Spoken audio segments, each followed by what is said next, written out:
Amanda,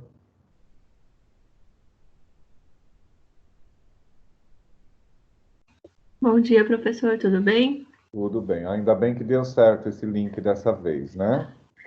Hoje eu consegui, eu consegui entrar. Ai, que bom, graças a Deus. Vamos esperar mais um pouquinho para ver se entra mais gente na sala, tá? Porque por enquanto só está você e a Adriana. Tá joia.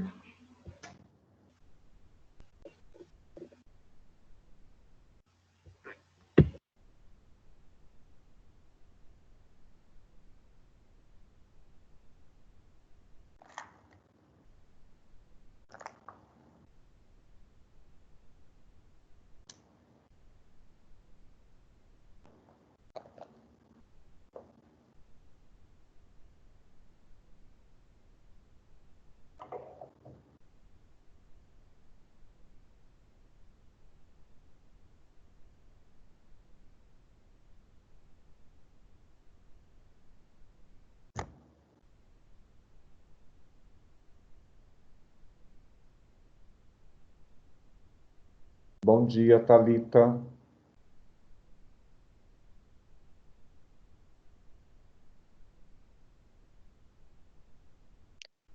Bom dia, professor. Vamos esperar só mais um pouquinho, tá? Para ver se entra mais gente, tá? Tá ok, então, obrigada.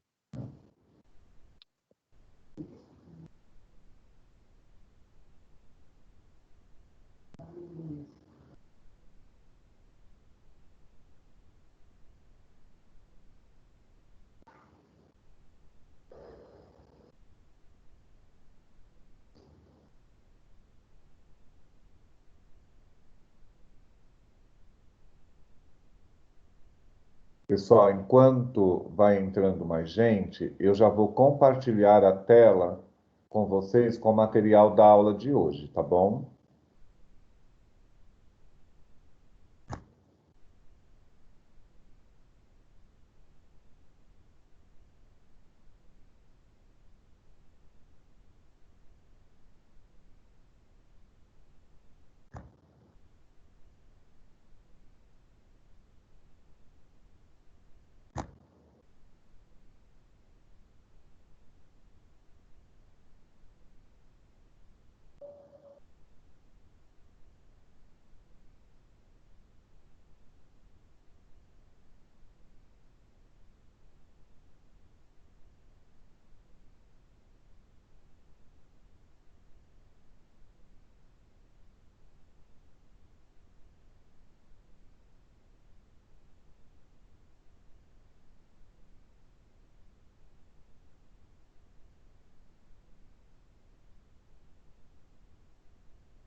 Vocês estão visualizando o material? Sim. Alimentação e culturas em suas múltiplas Isso, alimentações. Em suas perfeito, múltiplas. isso mesmo.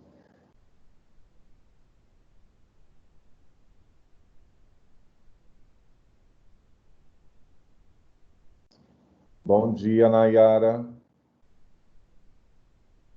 Bom dia, Pro. Ai, que bom que deu certo dessa vez, né, Nayara? Com certeza. Pessoal, esse material que está na tela de vocês foi o material da aula passada que deu problema no link lá, vocês não conseguiram entrar. Então, fiquem tranquilos que eu vou repetir, tá? A aula para ninguém ter problema.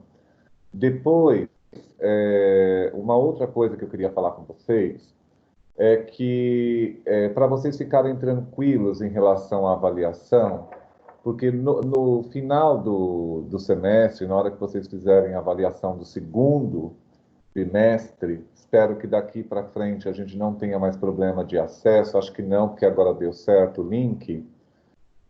Eu vou avaliar vocês como um todo, tá? Não vou avaliar vocês só pela prova.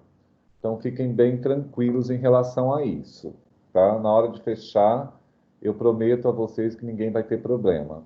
A única coisa que eu peço é para que vocês entrem na aula direitinho e qualquer coisa, já eu vou deixar meu e-mail direitinho ou meu número, se alguém quiser criar um grupo, que a gente vai se falando, tá? Qualquer coisa vocês falam direto comigo, a gente vai se resolvendo, tá?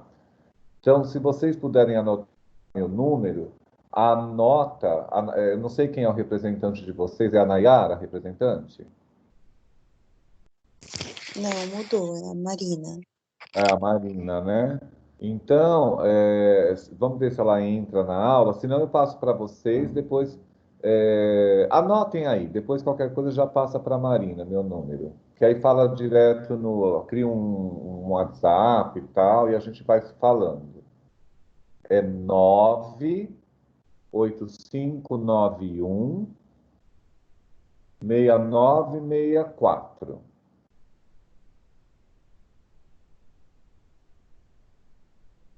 Anotaram?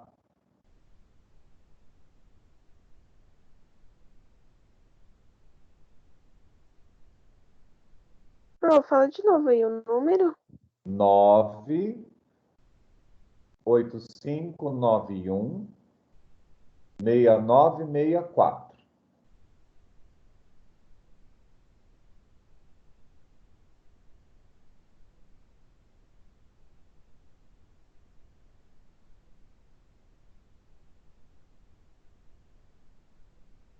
Tá?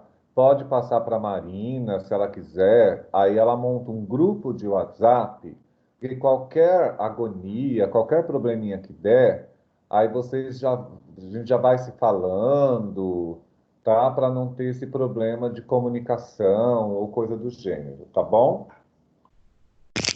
Ok, professor, obrigada. Então Uma vamos pergunta, começar a nossa professor. aula. Aí, à medida que a gente for falando, o pessoal vai entrando e eu vou admitindo aqui. Então, gente, quando a gente pensa em políticas e programas de alimentação, é muito relevante pensar na questão da cultura que existe nos diferentes lugares, né? Nas diferentes territorializações.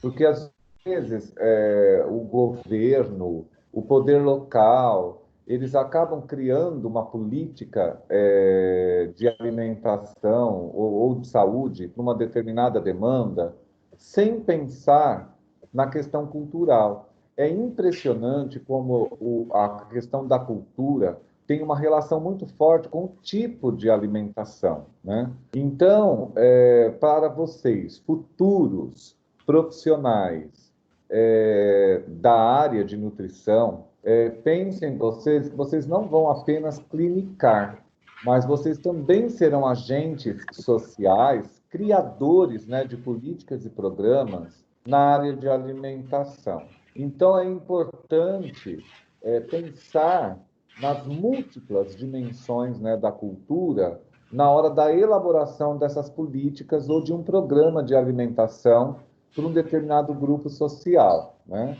Então, é extremamente relevante essa questão da cultura, pensando na questão da alimentação. Então, vamos lá.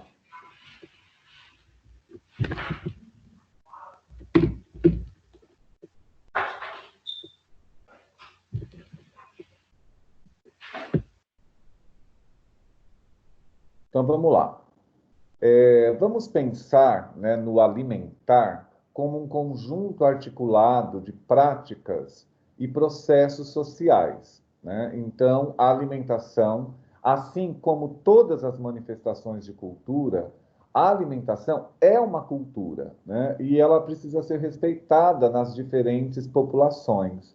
Então, quando a gente pensa em alimento em São Paulo, a gente está pensando em determinados alimentos. Quando a gente pensa em alimento no Nordeste, a gente está pensando na cultura e no hábito, né, que o nordestino tem. Quando a gente pensa lá na alimentação no Sul, a gente precisa também pensar na cultura do Sul, né?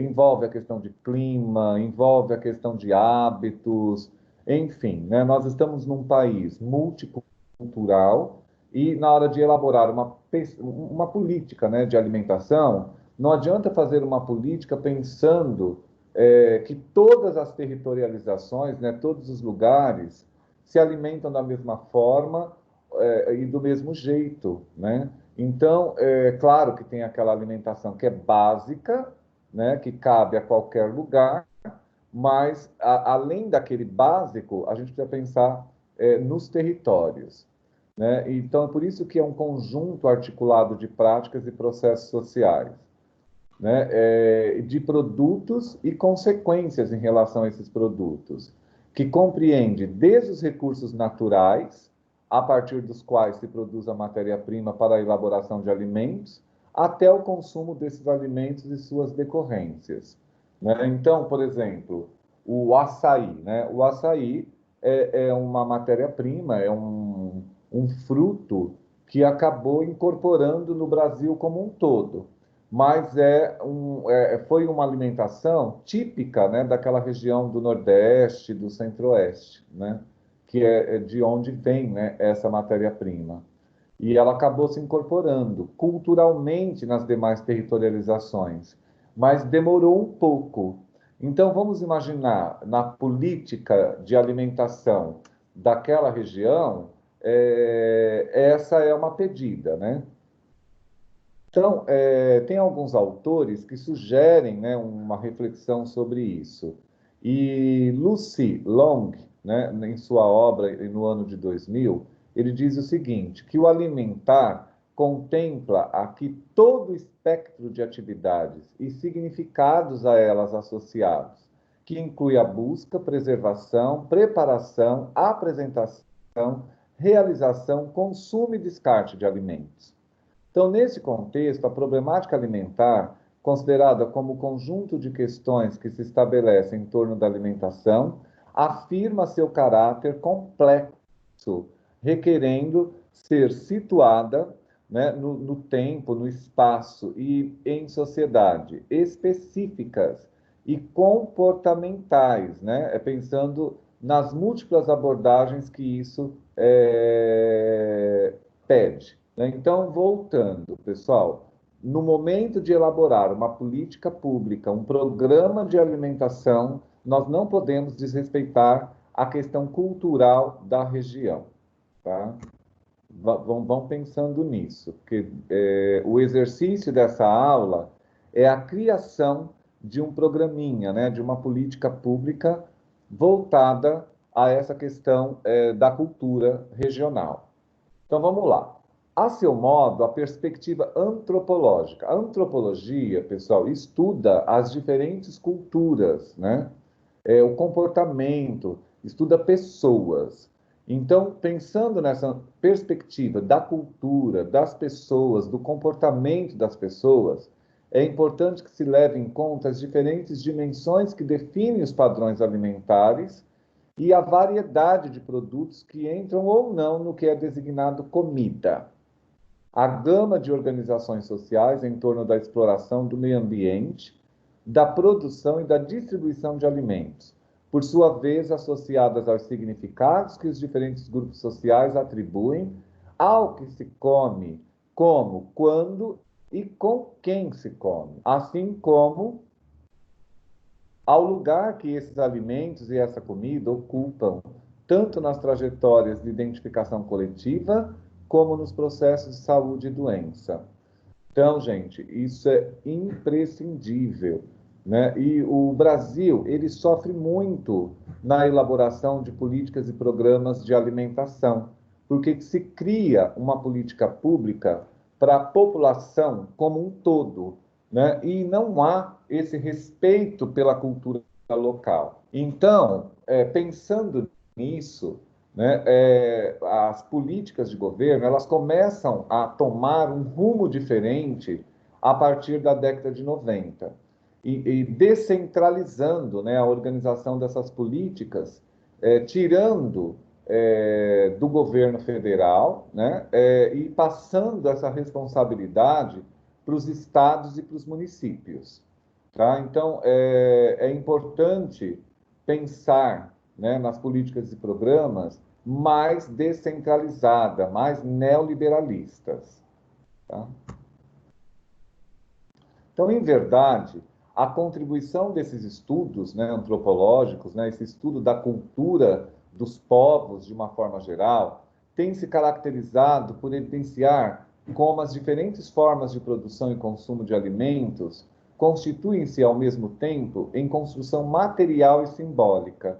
Então, a forma com que se alimenta, a forma com que se produz o alimento, tem um significado e tem um significante para as pessoas, né?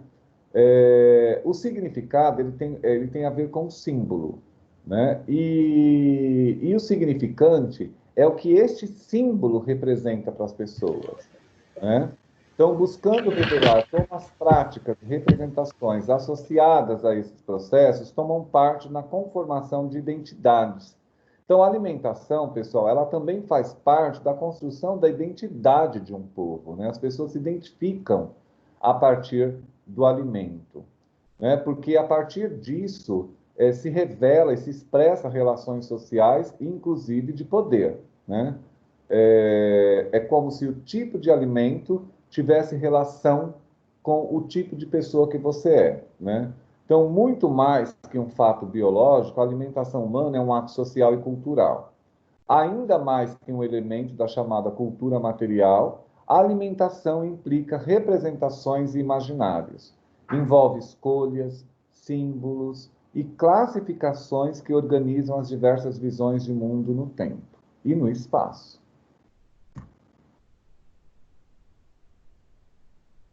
Entretanto, ainda que a alimentação seja um tema de estudo consolidado nas ciências sociais, então veja, pessoal, a alimentação ela não é estudada apenas pela nutrição, né? Existe também todo um olhar das ciências sociais, da antropologia, da sociologia, da própria filosofia, né? Da administração, né, de empresas, por exemplo, que estuda também essa questão da alimentação.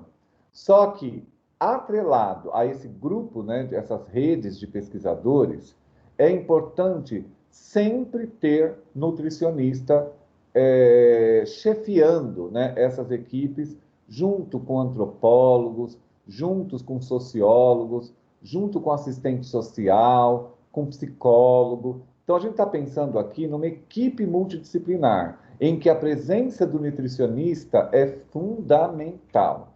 Mas, aqui no Brasil, o que acontece? Ou deixa só o nutricionista, ou deixa só um profissional que nem é da área de nutrição, né? Então, não adianta. É importante que, para desenvolver essas políticas públicas e esses programas, exista uma equipe, né, multidisciplinar para desenvolver. E esses países aqui do Mercosul, eles são deficitários em relação a isso, muito diferente da Europa, por exemplo. A produção começou a despontar em meados dos anos 80, a produção científica, tá, gente, de pesquisa, e cresceu amplamente em anos recentes. com um significativo e crescente número de pesquisadores, muitos trabalhando em outras áreas, mas que se interessam pela temática e decidiram aprofundá-la, multiplicando as pesquisas que abordam o alimentar a partir dos mais variados ângulos. Então, hoje, as pesquisas que envolvem a alimentação chamam a atenção de muitos pesquisadores, pessoal, não só do nutricionista. Então, vocês estão num campo extremamente próspero, né? Por quê? Porque é o campo da vida, né? Sem a alimentação, sem políticas e programas de alimentação, não há vida. E se pensando em Brasil, que ainda há, né, tantas desigualdades, e nos demais países da América Latina também, vocês podem aí no futuro optar por essa área de pesquisa e por serem desenvolvedores de pesquisas voltadas a programas e políticas de alimentação. É um campo muito próspero. Então, nesse sentido, esse volume, né, de pesquisa é resultado dessa interlocução e surgiu sob forma de uma seleção de artigos elaborados a partir de comunicações de pesquisa originalmente apresentadas e discutidas num grupo de trabalho.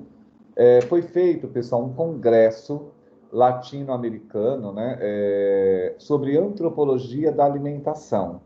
O nome desse congresso foi Diálogos Latino-Americanos, e ele foi coordenado, né, pela pesquisadora Renata Menache e Marcelo Alvarez, e ele ocorreu na 7ª reunião de antropologia do Mercosul, né, foi denominado a 7ª RAM, né, foi realizada aqui em Porto Alegre, no Brasil, no Rio Grande do Sul, de 23 a 26 de julho de 2007, né, já faz um tempinho. E de lá para cá, outros tantos eventos aconteceram, mas não de uma forma tão significativa como foi esse, né? E é claro que vocês poderiam criar aí na própria universidade, vocês ainda estão no comecinho do curso, provavelmente quando tiver aí uma semana de nutrição, pensar num simpósio, num workshop, mostrando essa construção de políticas públicas e programas de saúde, né? Se eu tiver ainda com vocês ao longo do curso e, de repente, nós poderíamos pensar em organizar um workshop, né, que vocês façam produções científicas sobre políticas e programas de alimentação, para que a gente possa publicar e encaminhar, né, essas publicações, porque eu sei que vocês vão ter aí muitas ideias, né, de políticas e programas na área de alimentação. Então, pessoal, a ideia é que essas pesquisas, né, contribuam para diminuir, né, a pobreza, a exclusão social, como funciona a questão do consumo, né, nas populações urbano-industriais, como que essas políticas e programas em sociedades desenvolvidas. Aqui, o autor traz aí o exemplo da Espanha, por exemplo, da França, mas a gente precisa desenvolver mais políticas aqui no Brasil, né? Porque geralmente os nossos modelos são eurocêntricos, né? Eles acabam vindo prontos da Europa e a gente não dá o valor que deveria, por exemplo, à alimentação aqui no Brasil, né? Inclusive, há uma tendência em se valorizar a cozinha francesa, a cozinha espanhola, a cozinha japonesa, a cozinha italiana, e a gente pouco fala, né, da cozinha brasileira, que é fantástica, né? E ela é mais valorizada lá fora do que pelos próprios brasileiros. Isso porque não se valoriza como deveria a cultura local, né? É muito preocupante isso. Então, na realidade, esse campo de pesquisa, né, desse conhecimento, ele ainda está sendo constituído aqui na América Latina, enquanto que em diversos países, como a França, a Inglaterra, já esteja bem mais consolidado. Então, diferentes linhas de pesquisa em torno do tema foram constituídas e avançaram bastante em torno de questões que afligiam os primeiros investigadores da área.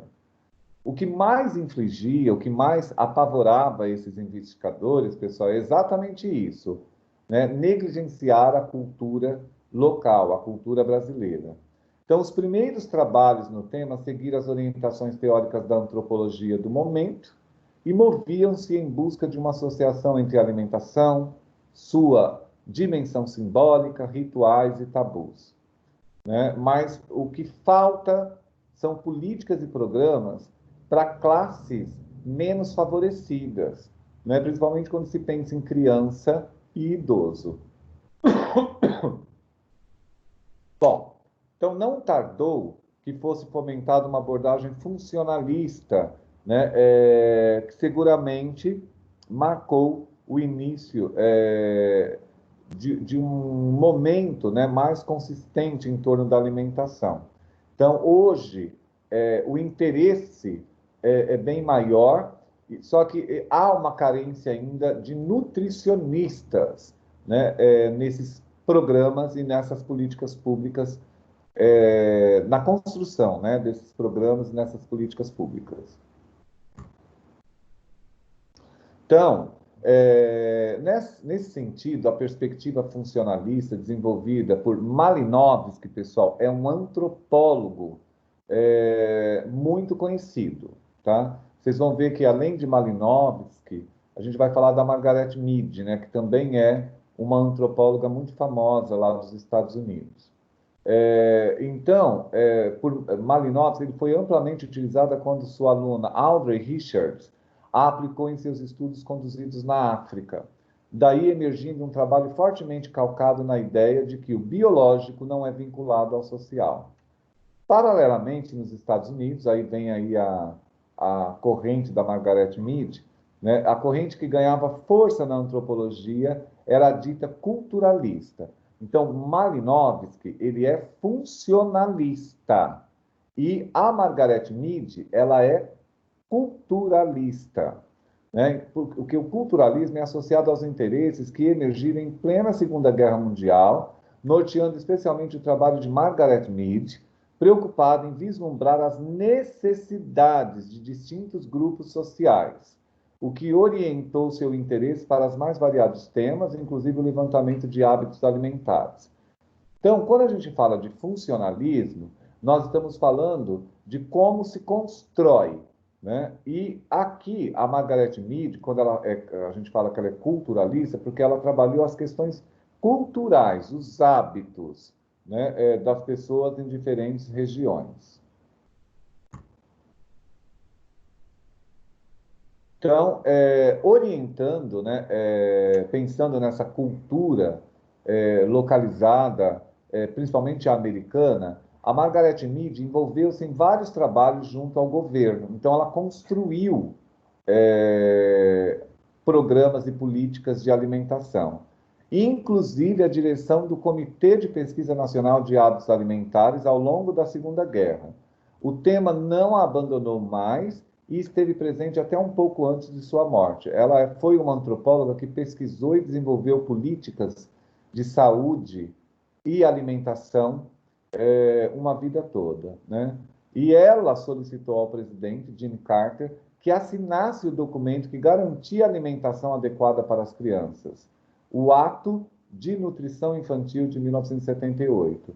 Então, gente, você percebe que há uma grande preocupação dos antropólogos, mas precisa haver uma grande preocupação dos nutricionistas, né, na construção de políticas públicas. Não sei se vocês já perceberam, pouco se fala em políticas públicas e desenvolvimento de programas com nomes da nutrição, né? Então, o Brasil ainda é muito carente. Então, seria muito interessante que vocês fossem desenvolvendo a ideia de serem pesquisadores na área, não só da clínica, né, de atuar clinicamente, mas também pensando como agente social e desenvolver políticas públicas e programas na área de alimentação. Então, o que é que a gente precisa pensar aqui, né? Qual é o ponto de inflexão? Então, seria no caso dessa aula aqui, seriam os trabalhos que veriam a comida como uma linguagem e uma cozinha como um sistema, né? E aqui a gente vai com o terceiro antropólogo famosíssimo, né, que é o Lévi-Strauss.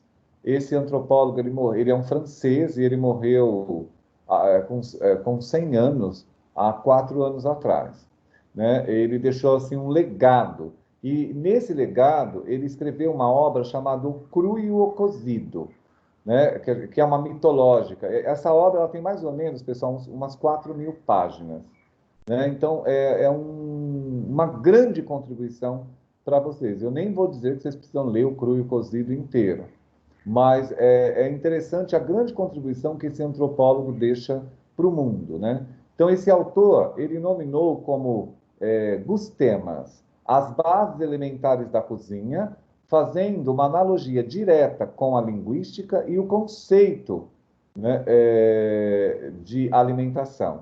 E, para isso, ele consultou, né, seria interessante vocês também consultarem as obras de Clifford Geertz, né, que traz citações muito fortes de Lévi-Strauss, em que ele traça as diferentes fases do trabalho da antropologia, tá, né, da antropóloga, da antropologia. Né? Dessa forma, os gustemas podem ser analisados a partir de termos de oposição.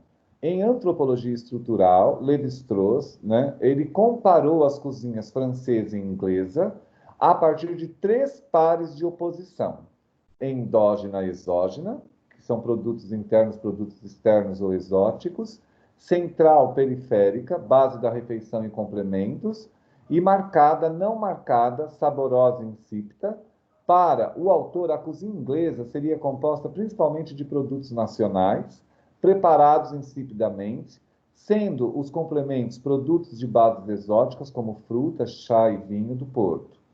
A cozinha francesa, contrariamente, segundo Lévi-Strauss, enfraquecia a oposição endógena, exógena e acentuava o sabor dos pratos. Perspectiva bastante criticada anos mais tarde.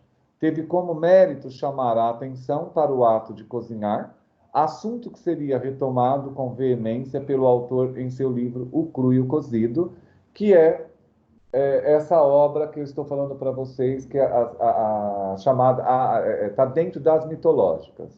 O Cru e o Cozido é uma das obras. Ele escreveu, na verdade, 4 obras imensas, né? Mas o Cru e o Cozido tem essa grande contribuição para a questão de políticas públicas e programas de alimentação.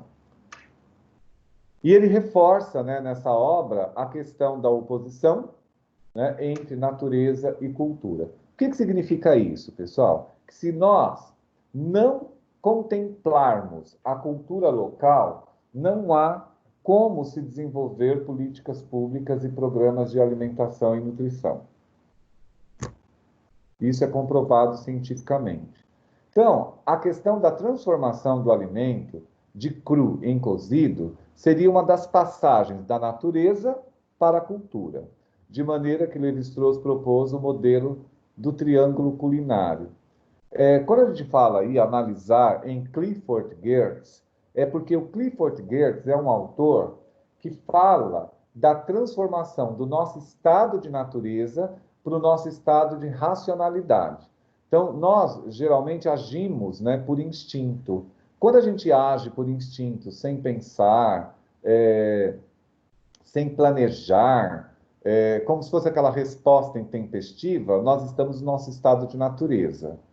E quando a gente planeja, pensa para tomar uma atitude, significa que nós estamos mais próximos da racionalidade. No caso do ser humano, quando a gente cria políticas e programas de alimentação e nutrição, nós temos aquela alimentação que é básica, que está no nosso estado de natureza, né? Mas, quando a gente planeja, pensa, pode-se vir, né, de uma forma racional os complementos, né, outros tipos de alimentação que pode se tornar hábito cultural entre os indivíduos. Tá? Então, o cru e o cozido, ele mostra todas essas transformações, né? E ele faz uma analogia, comparando, né, o cozido como transformação cultural do cru e o podre como natural, ponderando que as noções de cru, cozido e podre devem ser compreendidas conforme cada grupo ou sociedade entende esses estados.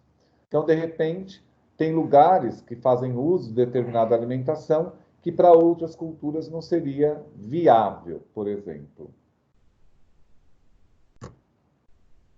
E para terminar, esse autor, né, o Lévi-Strauss, ele também opôs as noções de assado e fervido, uma vez que o alimento assado não sofre qualquer tipo de intermediação, pois é submetido à ação direta do fogo, enquanto que o fervido precisa de mais operações mediadoras, como a panela, em que o alimento será despejado juntamente com a água para então ser colocado sobre o fogo. Assim, o assado estaria mais próximo da natureza, enquanto que o fervido da cultura. O triângulo culinário apresentaria dessa forma o assado próximo ao cru e o fervido próximo ao podre. Um terceiro termo que poderia ser incluído seria o defumado, que mesmo não sendo uma operação com componente mediador, como a ebulição, é uma forma de cozimento lenta, profunda, né, e regular. Então, pessoal, aqui é um olhar antropológico. Eu não estou nem aí exigindo que vocês guardem o nome de todos esses antropólogos, né? Lévi-Strauss, Malinowski, Margaret Mead, não há necessidade. Mas é interessante vocês pensarem que, graças a esse grupo de pesquisadores, principalmente os antropólogos, desenvolveram ao longo do tempo políticas públicas e programas voltados à alimentação, pensando nessa questão cultural. Então, a aula de hoje pede por essa inflexão e essa reflexão do quanto é importante, primeiro, analisar os hábitos culturais de uma determinada população, para depois pensar na construção de uma política pública de alimentação. Em um determinado momento, pessoal, eu comentei com vocês para vocês desenvolverem como atividade um programa e uma política pública de alimentação e nutrição. Vocês lembram disso? Alguém pode me responder?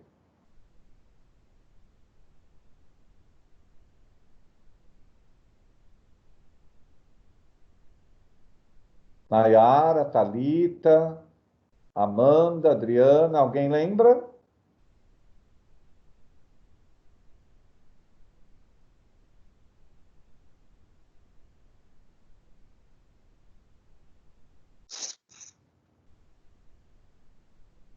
Não estou conseguindo ouvir.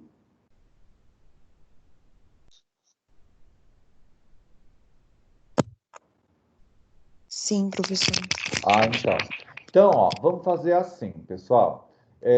Depois eu gostaria até que vocês socializassem com os colegas. O que eu queria como atividade para o segundo bimestre, tá? É que vocês desenvolvessem, eu acho que não sei se vocês já estão fazendo essa política pública. Vocês lembram que eu pedi para vocês? Vocês podem fazer em grupo, criar um programa, uma política pública na área de alimentação.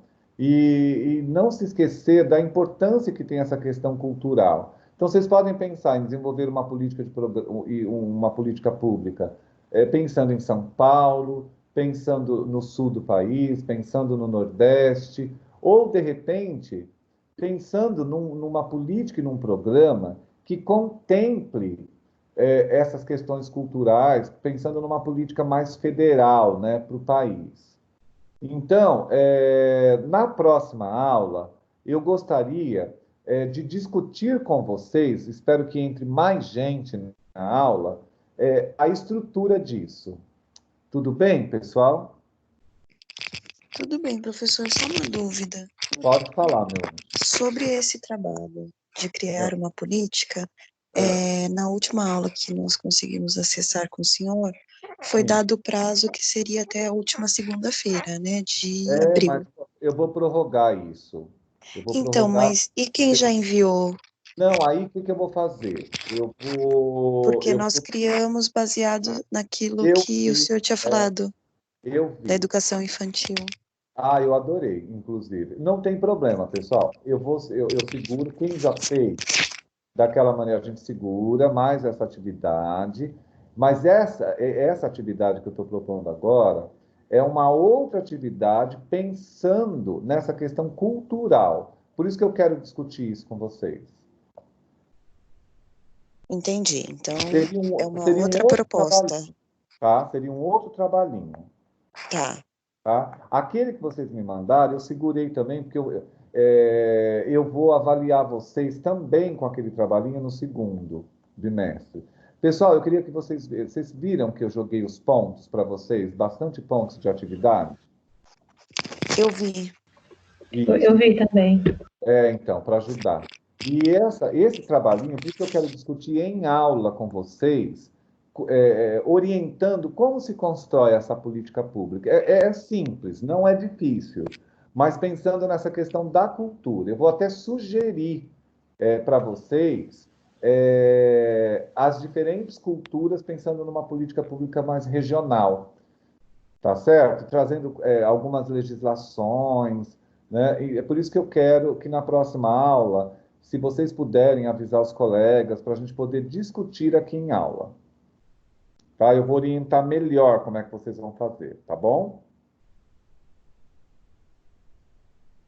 Tá ok, professor. Pessoal, ficou alguma dúvida da aula de hoje? Mas não se preocupe que a gente vai retomar ela na próxima, para a gente fazer essa discussão da atividade. Mas não é para entregar agora, não. Essa atividade vocês vão entregar só lá no finalzinho, antes da prova B2, tá? Nós vamos ter bastante tempo para fazer, Tá ok. tá? Professor, mais uma dúvida, Pode só perguntar. para ir se baseando. Pelo AVA, porque agora eu estou perdida, eu já fiz as atividades, mas Ah, só para acompanhar as aulas ao vivo. Pelo tá. AVA, nós estamos na terceira sessão, na terceira unidade. Ó, Sessão 1, agora vocês vão ter que olhar lá, essa aulinha de hoje eu vou postar no encontro 12. Vai contando lá, 1, 2, 3, 4, 5, 6, nós estamos no 12, tá, tá? Então, tá essa ok. aulinha de hoje eu já vou colocar lá no encontro 12, tá? Semana passada foi o encontro 11. Na semana da prova nós estávamos no 10, tá? Então, eu vou colocar essa aulinha de hoje no encontro 12. Mas, pessoal, Tá, fiquem tranquilos, porque o que mais. Eu só vou cobrar de vocês esse materialzinho aqui que a gente está trabalhando nas aulas ao vivo, tá? tá ok, professor. Não é para se preocupar, não. Então, a Tá, aula que vem a gente volta, tá? Eu vou rever todo esse conteúdo de novo e eu vou orientar. Eu só vou pedir para que o máximo de pessoas possíveis possam entrar, porque agora o link está certinho. Qualquer coisa, monta o grupinho aí do WhatsApp para a gente ir conversando. Não fiquem desesperados, avise os colegas para a gente poder falar na próxima aula, tá bom? tá ok, professor. Então, tenham um bom dia e bom descanso. Thalitas, quer E- falar alguma coisa? Não, Ah, então tá obrigada, bom. bom dia. Nada, gente. Bom descanso, Bom viu? dia, prof. Igualmente. Obrigado por ter entrado na aula.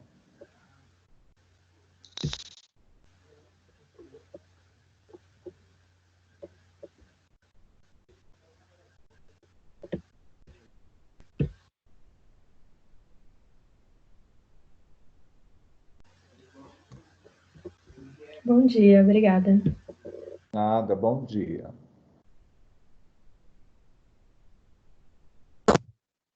Bom dia, pô. Obrigada. Obrigado eu.